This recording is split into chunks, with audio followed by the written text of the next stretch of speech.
ഓം നമോ ഭഗവതേ വാസുദേവായ. ഓം നമോ ഭഗവതേ വാതനാഥായ. ഓം നമോ ഭഗവതേ നാരായണായ.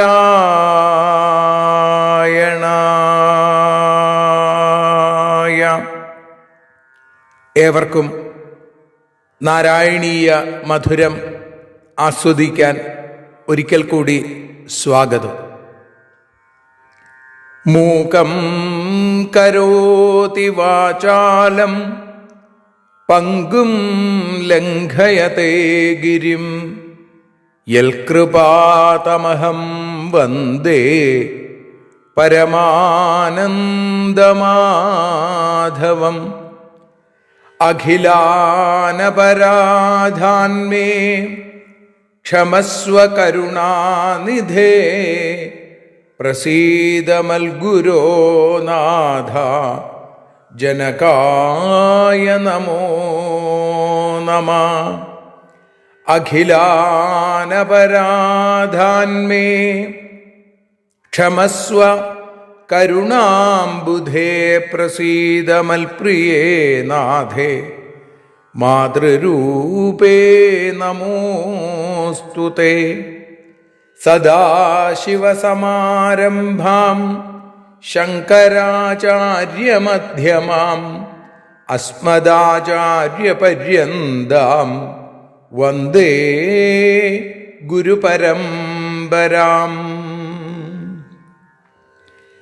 നാരായണീയത്തെ പറഞ്ഞിടുമ്പോൾ നാരായണാഖ്യനെ നമിച്ചിടുന്നു.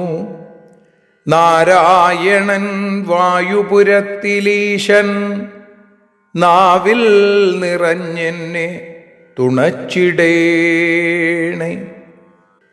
മോക്ഷക്കടൽ ഭാഗവതം പ്രസിദ്ധം മെല്ലെ കടഞ്ഞു നവനീതമഹോ ലഭിച്ചു. മന്നിൽ നരന്നു ഹരിഭക്തി ലഭിക്കുവാനായി മേൽപുത്തുരേക്ക് സദയം ശുഭ സ്തോത്രകാവ്യം.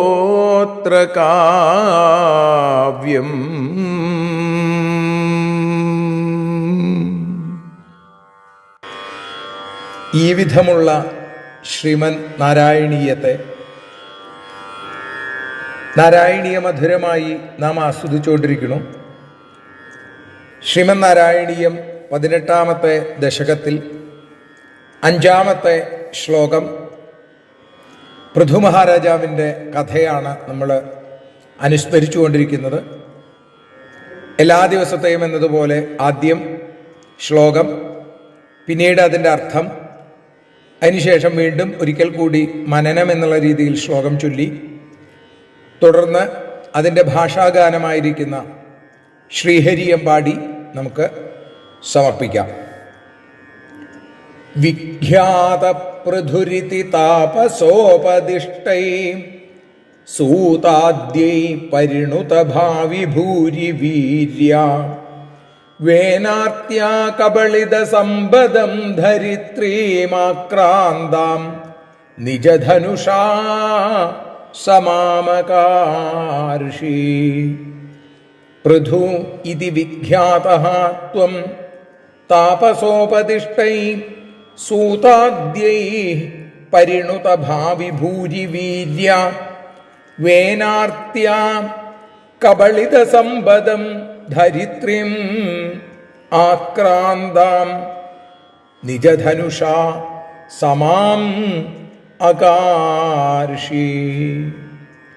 പൃഥു ഇതി വിഖ്യാതഃ ത്വം. പൃഥു എന്ന പേരിൽ വിഖ്യാതനായ അവിടുന്ന്, ഗുരുവായൂരപ്പ അവിടുന്ന്, താപസോപദിഷ്ടൈഹി, താപസന്മാർ ഋഷീശ്വരന്മാരുടെ ഉപദേശമനുസരിച്ച് സൂതാദ്യൈ പരിണുത ഭാവി ഭൂരിവീര്യ, സൂതാദികളാൽ ഭാവിയിൽ മഹാപരാക്രമശാലിയാകും എന്ന് പാടിപ്പുകഴ്ത്തപ്പെട്ട സൂതന്മാര്, മാഗധന്മാര്, വന്ദികള്, ഇവരൊക്കെയാണ് ഭഗവൽ സ്വരൂപമായിരിക്കുന്ന പൃഥു മഹാരാജാവിനെ സ്തുതിക്കുന്നത്. സ്തുതിപാഠകർ എന്ന് പറയാം. അപ്പൊ അവര് പാടിപ്പുകഴ്ത്തുന്ന ആ പൃഥു വേനാർത്യ കബളിത സമ്പദം ധരിത്രിം, വേനന്റെ പീഡകളെ കൊണ്ട് സമ്പത്ത് മുഴുവൻ, കബളിത സമ്പദം, ആ സമ്പത്ത് മുഴുവൻ ഉള്ളിലേക്ക് വലിച്ചുവെച്ച ധരിത്രിയും, ആ ഭൂമിദേവിയെ ആക്രാന്താം നിജധനുഷാ സമാം അകാർഷി, തൻ്റെ പരാക്രമം കൊണ്ട് നിജധനുഷ, തൻ്റെ വില്ലിൻ്റെ ആ അഗ്രഹം കൊണ്ട് നിരപ്പാക്കി തീർത്തു എന്നാണ്. സമാമകാർഷി, നിരപ്പുള്ളതാക്കി മാറ്റി എന്ന് പറയുന്നു. അപ്പോൾ പൃഥു മഹാരാജാവിൻ്റെ ഭരണകാലത്താണ് പട്ടണങ്ങൾ, ഗ്രാമങ്ങൾ തുടങ്ങിയവയൊക്കെ ഉണ്ടായത് എന്നൊക്കെ ഭാഗവതം നമ്മളെ ഓർമ്മിപ്പിക്കുന്നു. ഈ ശ്ലോകം ഒരിക്കൽ കൂടി നമുക്ക് ചൊല്ലി പിന്നീട് ശ്രീഹരിയം പാടി സമർപ്പിക്കാം. വിഖ്യാത പൃഥുരിതി താപസോപദിഷ്ടൈ സൂതാദ്യൈ പരിണുത ഭാവി ഭൂരി വീര്യ വേനാർത്യ കബളിത സമ്പദം ധരിത്രീമാക്രാന്താം നിജധനുഷാ സമാമകാർഷി. ഇനി ഇതിൻ്റെ പരിഭാഷയായ ശ്രീഹരിയം പാടി സമർപ്പിക്കാം. നാരായണ നാരായണ നാരായണ നാരായണ നാരായണ നാരായണ രാധാ ഗോവിന്ദ.